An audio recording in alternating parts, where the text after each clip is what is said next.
Movaki Dagi Dagados. Sozobodobo Gadi Zagades. Igiti Dosaki Bahada Dolosata. Manta Kadada Dodo Sikis. Sozobodobo Fagales. Je prie que l'option prophétique va initier en Seigneur. Oh, regardez si des Bahadas. Fais-le du bien pendant ces temps, dans le nom de Jésus. Amen. Est-ce qu'on peut acclamer le Seigneur? Amen.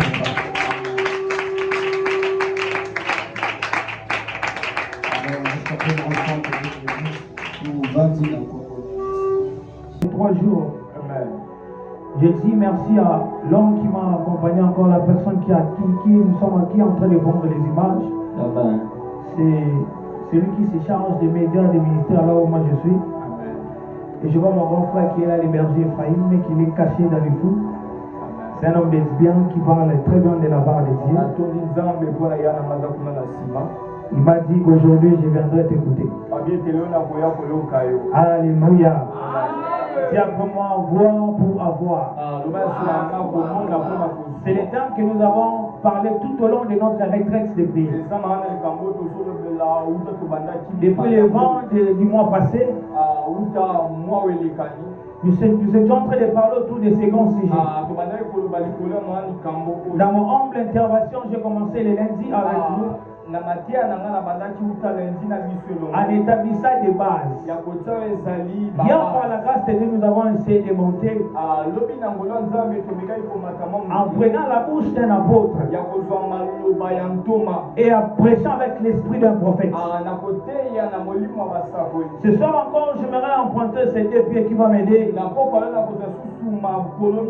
avant de chuter avec nous. J'enseignerai comme un apôtre et je déclarerai comme un prophète. Mais j'aimerais dire que je sois sensible à mes déclarations. Vous savez, le ministère prophétique a un ministère qui est un peu spécial. Je l'ai dit hier, le Seigneur nous a investis avec des esprits qui accompagnent un prophète. Paul les appelle les esprits des prophètes. Mais qui dit l'esprit des prophètes? Mais je dis qu'il existe des esprits des prophètes. Et cette église, je crois, vu qu'il est dirigé par un prophète, je crois qu'il y a des esprits de prophètes qui existent en Seigneur. Et je crois avec la parole qui sera déclarée sur toi, les esprits prendront cette parole afin de donner vie à cela. Je commence en te disant que le Seigneur va te bénir. Alléluia. Nous avons commencé le lundi en disant beaucoup de choses. Nous avons parlé en ce qui concerne le voir pour avoir. Hier, par la grâce de Dieu, nous avons aussi essayé d'enseigner sur ça. La mission d'hier, c'était question de savoir comment voir en esprit réellement. Parce que nous nous sommes dit et que les yeux consistent à regarder. Alors que les yeux spirituels voient. Nous avons dit beaucoup de choses hier. En disant que la marche se fait avec les pieds. La vitesse dans la bataille, même dans la course, se fait avec la vision. Alléluia. Et nous avons dit que les yeux de la foi que nous sommes censés emprunter, ça s'appelle la foi. J'ai dit hier que la foi est les lunettes qui nous permettent de voir un Dieu invisible mais dans le visible. Quand tu empruntes les lunettes, qu'est-ce qu'on appelle la foi? Avec moi, tu seras d'accord qu'il y a des anges de Dieu qui sont ici. Alléluia. Est-ce que quelqu'un est d'accord avec moi? Quand je parle des anges, je vois les chiffres 5. Le Seigneur me dit qu'il y a 5 anges de Dieu qui sont permanents. Hier, j'avais mis 4, aujourd'hui je vois 5. L'homme de Dieu est en train de me confirmer, il y a 5 anges de Dieu qui sont ici en ce lieu. Alors je suis suis en train de détruire ceci, alors que je suis en train de parler avec les serviteurs de mon Père. Ta circonstance ne va pas rentrer avec toi. Oh, je suis en train de déclarer ce soir. Et que la main de Dieu soit sur toi. Oh mon Dieu, je suis en train de faire une division. Je suis en train de voir les choses en train de tomber. Je prie et je déclare sous l'onction de cet hôtel. Et que les écailles tombent sur tes yeux dans le nom de Jésus.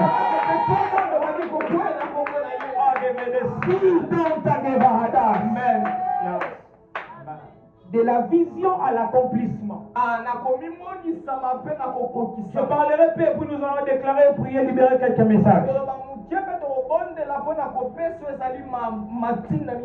De la vision à l'accomplissement.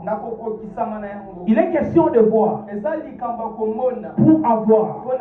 Nous supposons que pour avoir, que dis-je, la voir, c'est ça l'accomplissement.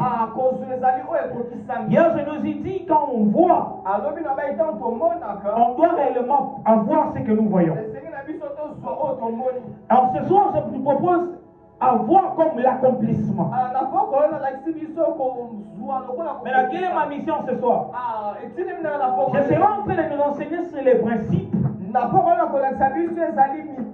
qui est entre la vision à l'accomplissement. Alléluia. Pendant les 21 jours de prière, nous avons vu réellement. Notre vision a été changée. Nous avons vu en esprit. Maintenant, il y a un voyage entre la vision et l'accomplissement de ce qu'on a vu. Alléluia. Il existe l'intervalle qui sépare la vision à l'accomplissement de ce que tu as vu. Et dans cet intervalle que j'appelle voyage, notre attitude détermine notre finalité.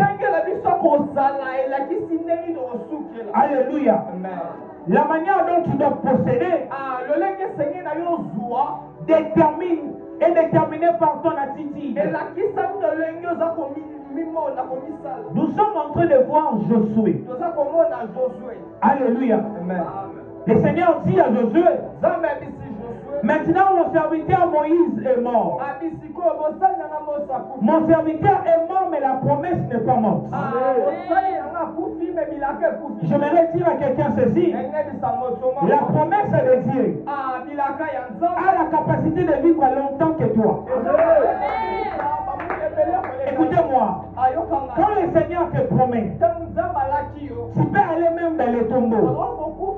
C'est possible de vivre la vie dans les tombeaux à cause de promesses. Si tu ne me crois pas, on appelle Élisée. Élisée que nous avons exploité le premier jour.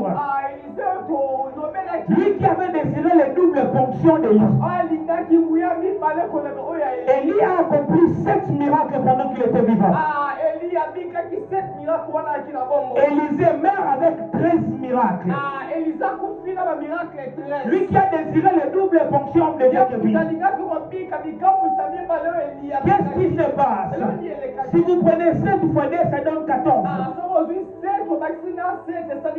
Mais Élisée a accompli 13. Donc il n'a pas accompli les doubles fonctions qu'il avait demandées.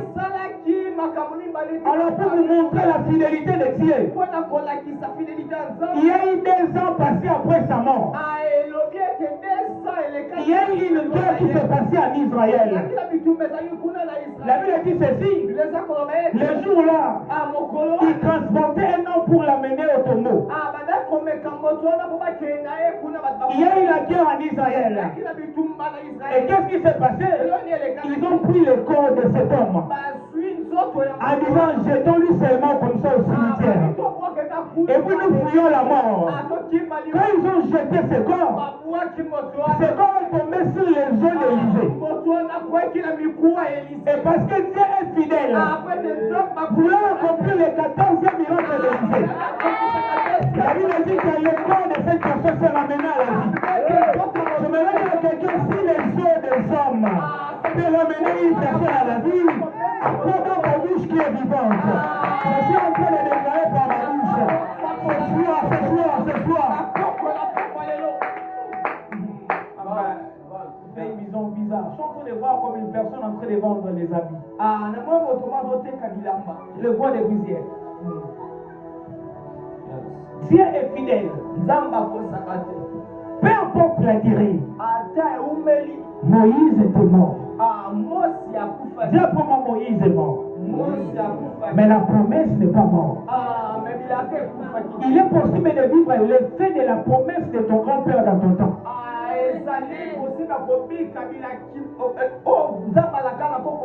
Il est possible de voir les impacts des paroles prononcées par ta maman, mais dans ce jour. J'aimerais dire 3 vérités. Et j'annoncerai 3 principes que nous allons prier en esprit. La première vérité que j'aimerais dire, chaque accomplissement implique toujours un endroit. Alléluia. Quand tu vois et l'accomplissement que tu attends, l'accomplissement ne se fera pas dans les airs. L'accomplissement se fait toujours dans un lieu. Et quand je parle d'un lieu, cela aussi implique ta position. Ce n'est pas de la pensée, mais permettez-moi de l'imprégner quand même. Dieu te promet des choses. Tu vois ton mariage, mais tu préfères quitter l'église.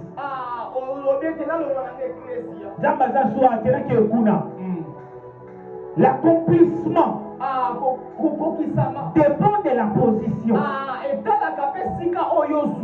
Alléluia. À chaque fois, parmi les promesses, les prophéties que le Seigneur a données à Israël dans la Bible, les prophéties qui sont plus nombreuses, l'accomplissement doit se trouver dans un endroit. Alléluia. Cela doit se trouver où? Dans un endroit. Alléluia. Ce n'est pas normal que Dieu te donne des choses. Tu refuses d'écouter les lieux où le Seigneur t'attend. Et puis tu vas faire le vagabondage.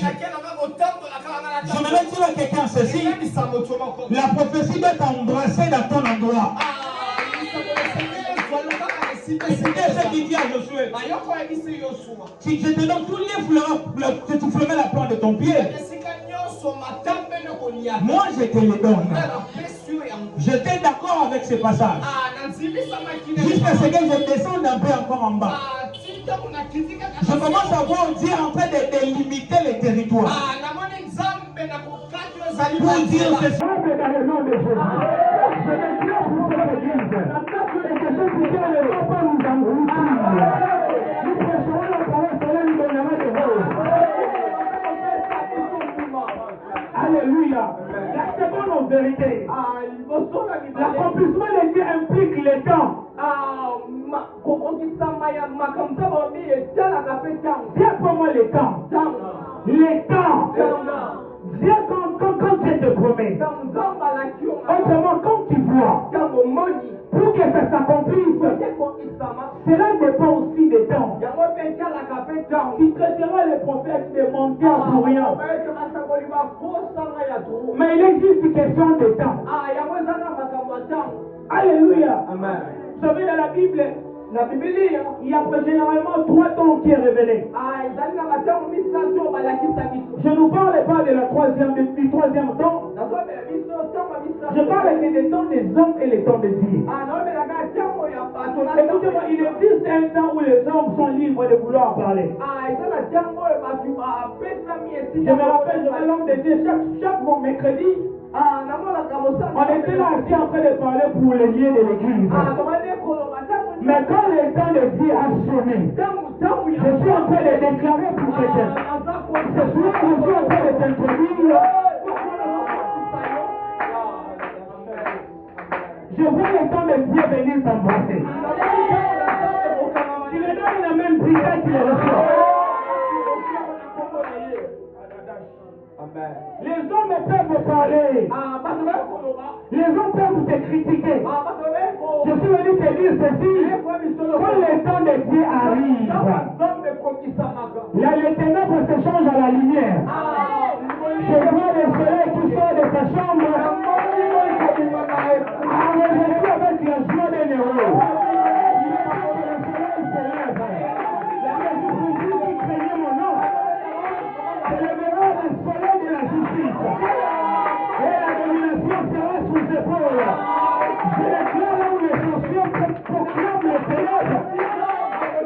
Je viens parler la lumière. Viens prendre parole contre parole. Troisième chose, l'accomplissement. Quand il est question de l'accomplissement, Dieu nous avons toujours à la rencontre d'un homme. Vous ne trouvez pas bizarre, bien aimé les cieux? Élie ferme les ciels qui n'ont point de pluie. Mais il faut ouvrir les ciels pour que la pluie descende. Élie va prier. Mais il voit le peuple, la pomme d'homme dans le ciel. Pour que la pluie arrive dans ta vie, pour que la visitation arrive dans ta vie, Dieu t'enverra toujours un homme. Alléluia. La visitation que tu cherches, ce n'est qu'un homme, l'arrivée d'un homme. Je me vais te dire une chose, une vérité que tu ignores. Pour ta vie, Dieu t'a envoyé le prophète de vie. Tu as raté une occasion de dire amen. Je dis pour cette nuit, Dieu a envoyé le prophète de vie. Dieu envoie toujours un homme. Écoutez-moi, une personne ne peut se candidater. Même dans la famille, nous tous ne serons pas bénis au même moment. Dieu va forcément monter un homme. Et nous, on s'appuyait seulement cet homme. Et puis nous sommes sauvés. Écoutez-moi. Dieu t'a envoyé cet homme comme le porteur de ta bénédiction. Alléluia. Alléluia. Je prie que Dieu t'envoie l'homme de ta destinée. Que Dieu t'envoie la connexion de ta destinée. Je suis entré d'annoncer un temps ici dans cette église. Je vois ton téléphone en train de sonner. Ton téléphone en train de sonner. Ton téléphone en train de sonner. Ça en train de sonner. On t'appelle. Pour te dire ceci. Ton dossier a été accepté. Je vois une personne qui vous a complètement oublié. En train de fouiller dans son téléphone. Où est le numéro de la famille interne? Où est le numéro de Mickey? Où est le numéro de Judith? Aujourd'hui, je n'ai pas dormi. Oh, lui, il a crié devant Hadas. Il dit aujourd'hui, je n'ai pas dormi. Je dois faire du bien en cette famille. Je suis en train de prier et de déclarer. Trois principes rapidement pour que nous prions. Trois principes de la vision à l'accomplissement. Trois choses à faire.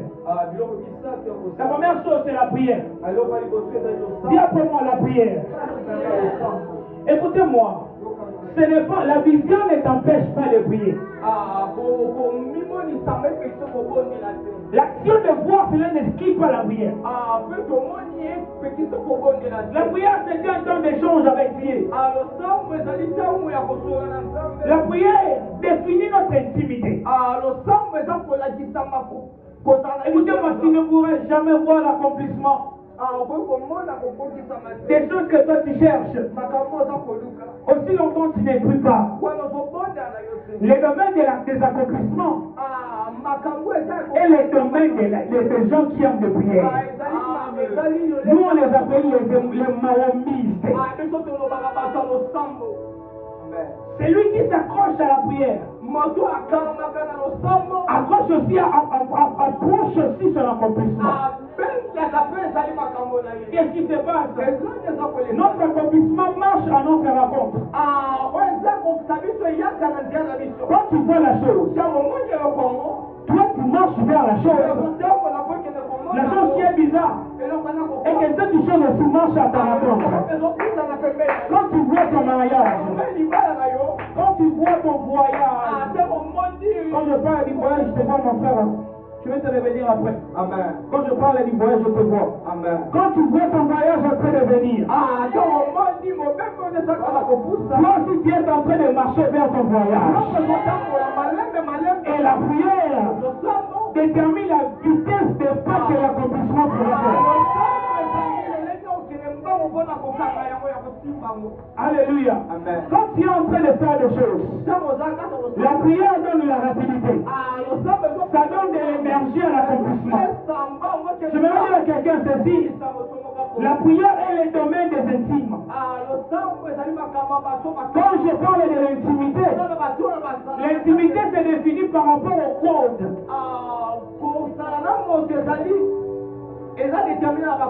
Écoutez-moi les amis. Amen. Aujourd'hui, dans notre monde, surtout nous les jeunes prophètes, nous aimons trop les codes. Je vais vous donner un code pour être effectif dans le ministère. C'est la prière. Alléluia. Amen. Vous savez, moi je peux prier avec toi comme ça, tu ne pourras jamais entendre que je suis en train de prier. Je dis, quand j'étais en train d'écrire cet enseignement, je bénissais Dieu pour les parler à langue. Parce que quand j'écrivais ça, à l'intérieur de moi, j'étais en train de vibrer à l'intérieur de moi. Quand tu es intime de Dieu, tu actives l'accomplissement de Dieu. La seconde chose, rapidement, c'est la méditation de la parole de Dieu. Quand tu as la vision, quand tu marches vers ton accomplissement, tu dois emprunter la bouche de Dieu. La parole de Dieu est Dieu révélé, écrite. Si tu veux imprimer les caractères de Dieu en toi, si tu veux être un homme surnaturel, apprends à méditer la parole de Dieu. Écoutez-moi, la Bible est réellement la parole de Dieu. Vous savez l'avantage de connaître la parole de Dieu et que le combat spirituel n'est pas une liste de forces. Le combat spirituel, les amis, c'est une confrontation de connaissances. Satan arrive devant Jésus. Il récite un passage de Psaume 99, verset 11. Il dit, il est écrit qu'il ne permettra pas que ton pied puisse toucher le sol. Moi, je pensais que Jésus allait lui dire, Satan, loin de moi. Jésus aussi en prend le passage du torrent. Il a écrit aussi dans les Deutéronomes, tu mets ton terreau, point ton pied. Écoutez-moi, le combat spirituel, c'est une confrontation de connaissances. Dans le combat spirituel, il faut connaître la parole de Dieu. Quand tu viens devant Dieu, quand tu viens devant Satan, avec les petits mots que tu dis, Satan se moque de toi. Même les diables lisent les Écritures, il connaît la parole. Mais lui, il combat avec toi avec la parole. Mais toi, tu négliges la parole. Je vois dans les mois qui viennent des séances des études bibliques dans cette église. Alléluia. Pourquoi? Parce que dans le monde spirituel, il est question de rendre à cette parole vie. Dernière chose pour clôturer, c'est le principe de l'offrande. Je ne peux pas m'en empêcher de parler quand même. Hier, je vous ai dit que je suis un homme qui aime enseigner sur la spiritualité. Vous savez, je ne peux pas finir ces 3 jours sans pourtant te parler de ce principe de l'offrande. De la vision à l'accomplissement. Il existe un principe qu'on appelle le principe de l'offrande. Écoutez-moi, le monde spirituel est composé de clés. Il n'y a pas une clé qui n'est pas pour cette porte. Que toi tu pourras prendre cette clé pour ouvrir cette porte. On ouvre chaque porte avec sa clé. Monsieur, comment s'appelle? Joël. Quand tu veux ouvrir les portes des finances, tu dois apprendre à appliquer les principes de l'offrande. Écoutez bien,